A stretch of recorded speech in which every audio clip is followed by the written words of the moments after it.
Okay, statistics बघायचं. There are three measures of central tendencies. So, last इयरला आपलं cancel केलंय ना सेंट्रल टेंडन्सीचं, म्हणजे लास्ट इयरला चॅप्टर कॅन्सल केला होता. That is mean, median and mode. यावर्षी एवढंच आहे आपल्याला. ग्राफ वगैरे होते ते सगळे कॅन्सल झालेले आहेत, बाकी काहीच नाहीये, फक्त एवढंच करायचं, mean, median and mode. Okay, so there are 3 methods in mean. आज आपण मीनच्या 3 मेथड बघणार.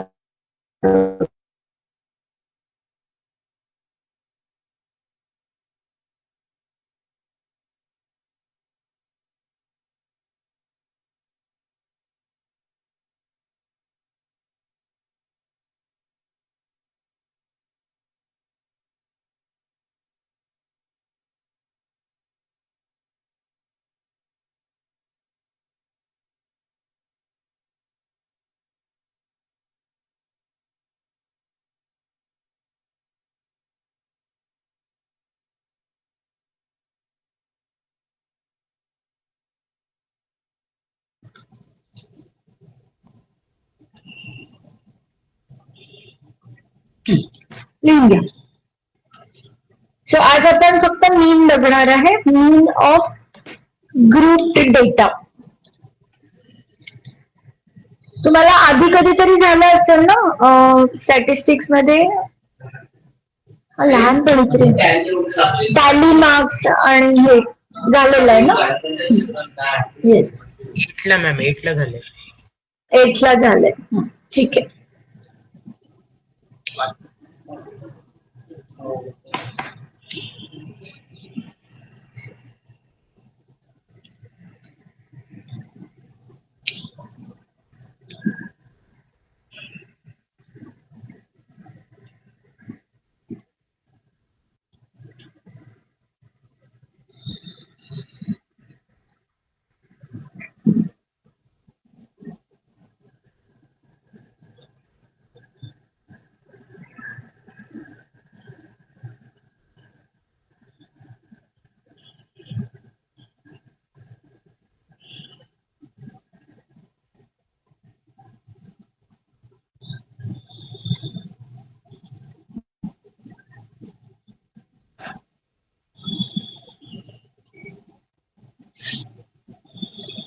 डन. सो आता डायरेक्ट मेथड बघायचे पहिल्यांदा.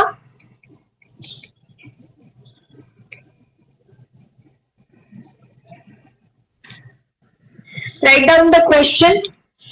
त्याला थेअरी नाहीये, मी डायरेक्ट हेच सांगणार आहे. Find the mean of the following frequency distribution. Find the mean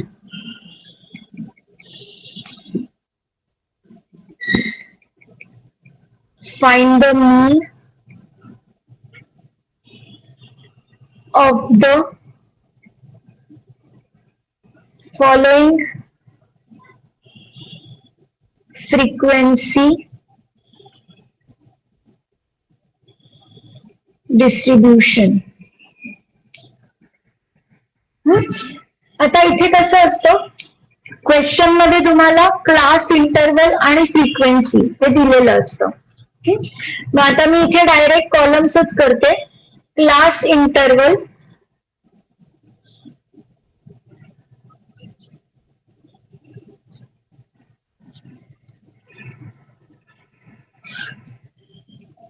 frequency, हे 2 कॉलम्स दिलेले असतात क्वेश्चन मध्ये. सो इथे काय दिलेलं आहे बघा, 0 to 10, 10 to 20, 20 to 30, 30 to 40 and 40 to 50. एवढं गिव्हन आहे, जे क्लासेस दिलेले आहेत. And their frequencies 7, 7, 10, 15, 8 and 10.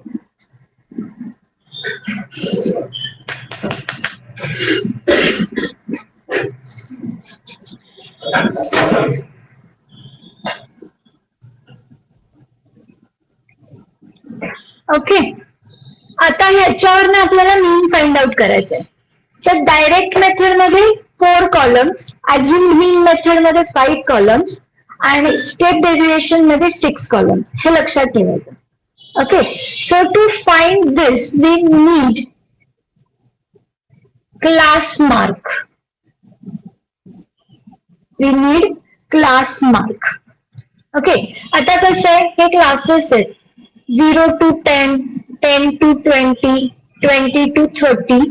हे जे सगळे लेफ्ट साइडचे नंबर आहेत त्यांना म्हणतात लोअर लिमिट, आणि हे जे नंबर्स आहेत त्यांना म्हणतात upper limit. Lower limit, upper limit. And to find the class mark, formula is lower limit plus upper limit divided by 2. Okay, apply this formula to each and every class to find the class mark. मग आता काय होईल, 0 to 10 म्हणजे 0 plus 10 upon 2 that is 5. 10 plus 20, 30 upon 2 म्हणजे 15. So असे आपण class mark find out करणार. So इथे 5 आला, इथे 15 आला, इथे किती येणार 25, 35, 45. See, the difference between two consecutive lower limits is 10 and the difference between two consecutive class marks is also 10. त्यामुळे once you find two class marks you can write the further. लक्षात येतंय? सो हे झालं class मार्कचा column कसा find out करायचा. याला आपण म्हणणार आहे XI. XI डिनोट करतोय आपण त्याला. Frequencies are denoted by FI and last column is find the product FI XI. Find the corresponding product FI XI. काय येईल मग, 5 7 जा 35, 150, हे किती येतील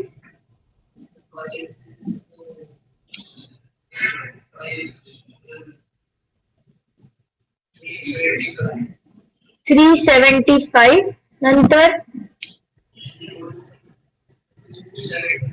334 ना, नाही सॉरी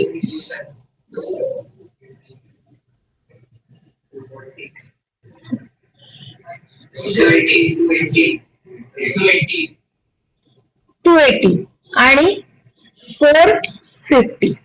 ठीक आहे, स्टॅटिस्टिक्स मध्ये हाच पार्ट इम्पॉर्टंट आहे, प्रॉडक्ट आणि ऍडिशन सबट्रॅक्शन जे काही असेल ते. Okay, now take the total of this column which is summation Fi or it is equal to n. n म्हणजे टोटल फ्रिक्वेन्सी और समेशन Fi. याची टोटल किती येईल सांगा,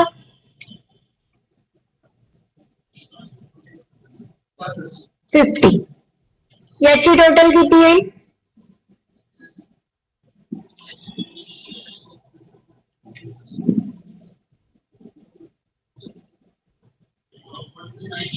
1290, which is denoted by summation Fi Xi. Okay, so आपल्याकडे values काय आल्या, summation Fi Xi is equal to 1290 and that is summation Fi is equal to 50. Okay, and now formula to find mean using direct method. Mean is denoted by x bar is equal to summation Fi Xi upon summation Fi. This is the formula to find the mean using direct method. So it is equal to 1290 divided by 50. 0 0 cancel. आता काय कराल, 5 2s are 10, 25.8. So this is the mean of this data. mean म्हणजे काय असतं, average. आता हे direct मेथडनी करतोय, तुम्ही 8th मध्ये वगैरे केलं असेल, तुम्हाला रॅन्डम नंबर दिले असतील, से 8 6 5 4 9, 5 नंबर दिलेत and find the average or find the mean. मग त्यावेळेला तुम्ही काय करत होता, sum of these numbers divided by total number of observation आणि मग याचं सम किती 32/5 that is 6.4. So this is the mean. So हे जे केलं होतं याला म्हणतात मीन ऑफ डिस्क्रीट डेटा. आणि आता आपण जे केलं that is mean of group data. इथे क्लासेस दिलेत ना आपल्याला, so these are the groups. Mean of group data. ठीक आहे, राईट डाऊन.